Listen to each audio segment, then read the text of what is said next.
നോക്കിയാൽ നമുക്ക് മനസ്സിലാവും. ഈ പ്രിലിമിനറി പരീക്ഷ 10 ലക്ഷം പേര് എഴുതുന്ന പ്രിലിമിനറി പരീക്ഷയിൽ നിന്ന് ഒരു 10,000-15,000 പേരെ ആയിരിക്കും മെയിൻസ് പരീക്ഷയ്ക്ക് വേണ്ടിയിട്ട് സെലക്ട് ചെയ്യുന്നത്. മെയിൻസ് യൂഷ്വലി ഒരു ഡിസ്ക്രിപ്റ്റീവ് എക്സാം ആണ്. നമ്മുടെ യൂണിവേഴ്സിറ്റി പരീക്ഷകൾ എഴുതുന്ന പോലെ ആൻസേഴ്സ് എല്ലാം ഡിസ്ക്രിപ്റ്റീവ് ഫോമിലാണ് നമ്മൾ എഴുതേണ്ടത്. അതിൽ ഒരു 2 പേപ്പർ ക്വാളിഫയിങ് പേപ്പർ ആണ്, വിച്ച് ഇസ് ലാംഗ്വേജ് പേപ്പർ ആണ്. ഒരെണ്ണം ഇംഗ്ലീഷ് ആയിരിക്കാം, ഒരെണ്ണം ഒരു ലോക്കൽ ലാംഗ്വേജ്. നമ്മൾ മലയാളികളായതുകൊണ്ട് നമുക്ക് മലയാളം ഓപ്റ്റ് ചെയ്യാൻ പറ്റും. ഇനി മറ്റേതെങ്കിലും ലാംഗ്വേജ് വേണമെങ്കിൽ അത് ഓപ്റ്റ് ചെയ്യാം. ഇതിന് രണ്ടിന്റെയും മാർക്ക് റാങ്കിങ്ങിന് വേണ്ടി പരിഗണിക്കില്ല.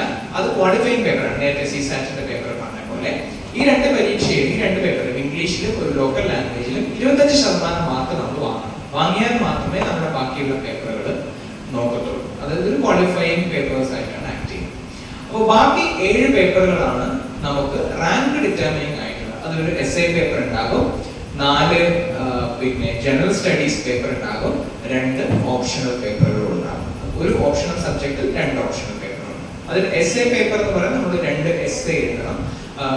ഒരു 4 ടോപ്പിക് ഉണ്ടാകും. അതിൽ നിന്ന് സെലക്ട് ചെയ്തുകൊണ്ട് നമ്മൾ 2 essay എഴുതേണ്ടതായിട്ട് വരും.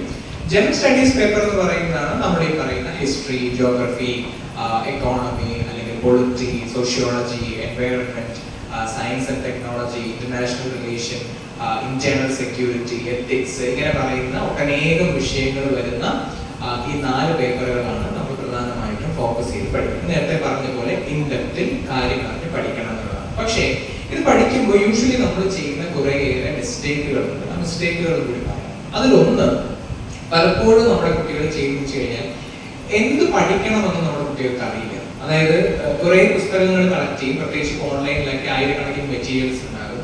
കുറെ പുസ്തകങ്ങൾ നമ്മൾ കളക്ട് ചെയ്യും, കുറെ ഓൺലൈൻ ക്ലാസ്സുകൾ നമ്മൾ സബ്സ്ക്രൈബ് ചെയ്യും. പക്ഷെ ഈ എല്ലാം കാടടച്ച് ഇങ്ങനെ വെടിവെക്കേണ്ട ആവശ്യമില്ല.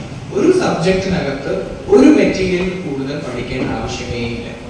നമുക്ക് എല്ലാം പഠിക്കാനായിട്ട് പറ്റുമോ? ഇല്ല. എല്ലാം പഠിക്കേണ്ട ആവശ്യമില്ല. മാത്രമല്ല എല്ലാം പഠിച്ചാലും തലയിൽ ഓർമ്മയിൽ നിൽക്കാനുള്ള ഒരു കപ്പാസിറ്റിയും നമുക്കില്ല. അപ്പോൾ വളരെ കുറച്ച് പഠിച്ചുകൊണ്ട് കൂടുതൽ തവണ റിവൈസ് ചെയ്യുക എന്നുള്ളതാണ് ഈ പ്രിപ്പറേഷന്റെ ഏറ്റവും അടിസ്ഥാനപരമായിട്ടുള്ള ലക്ഷ്യം.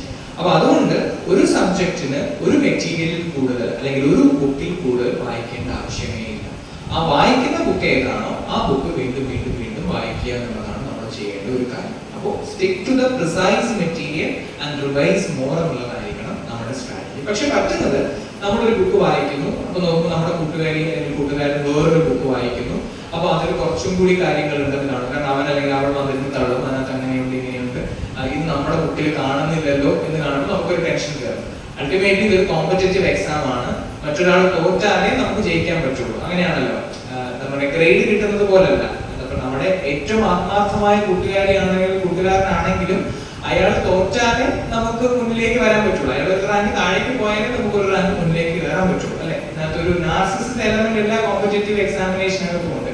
അപ്പൊ അതുകൊണ്ട് തന്നെ മറ്റൊരാൾ കൂടുതൽ പഠിക്കുന്നത് കാണുമ്പോൾ നമുക്ക് തീർച്ചയായിട്ടും സ്ട്രെസ് വരും. അയ്യോ, ഞാനത് പഠിച്ചില്ലല്ലോ, ഇനി അതെങ്ങാനും ചോദിച്ചു അവൾക്ക് അല്ലെങ്കിൽ അവൻ കൂടുതൽ മാർക്ക് കിട്ടുമല്ലോ.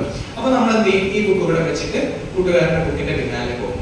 ഇനി കുറച്ച് കഴിയുമ്പോൾ കൂട്ടുകാരനും ഇത് മനസ്സിൽ കാണുന്നുണ്ടാവും, ഇവൻ അല്ലെങ്കിൽ ഇവൾ പഠിക്കുന്നത് മറ്റേ ബുക്കാണല്ലോ. അപ്പൊ അവൻ ചിലപ്പോൾ ഈ ബുക്കിലേക്ക് വരും. അപ്പൊ ഇങ്ങനെ ബുക്കുകൾ തേടി അലയുന്ന എന്താണ് ആത്മാവിനെ പോലെ ആയിരിക്കും നമ്മൾ ഇങ്ങനെ ഈ പ്രിപ്പറേഷൻ ത്രൂ ഔട്ട് നടക്കുന്നത്. അപ്പൊ ഇങ്ങനെയുള്ള മിസ്റ്റേക്കുകളൊക്കെ ഐഡന്റിഫൈ ചെയ്ത് വരുമ്പോൾ വർഷം 4 കഴിഞ്ഞിട്ടുണ്ടാകും, 5 കഴിഞ്ഞിട്ടുണ്ടാകും, 6 കഴിഞ്ഞിട്ടുണ്ടാകും. അപ്പോഴത്തേക്ക് ചാൻസസ് എല്ലാം കഴിയും, 30 വയസ്സാകും. കേരളത്തിലെ PSCയിലും പിന്നെ പരീക്ഷ എഴുതാനായിട്ട് പറ്റത്തില്ല.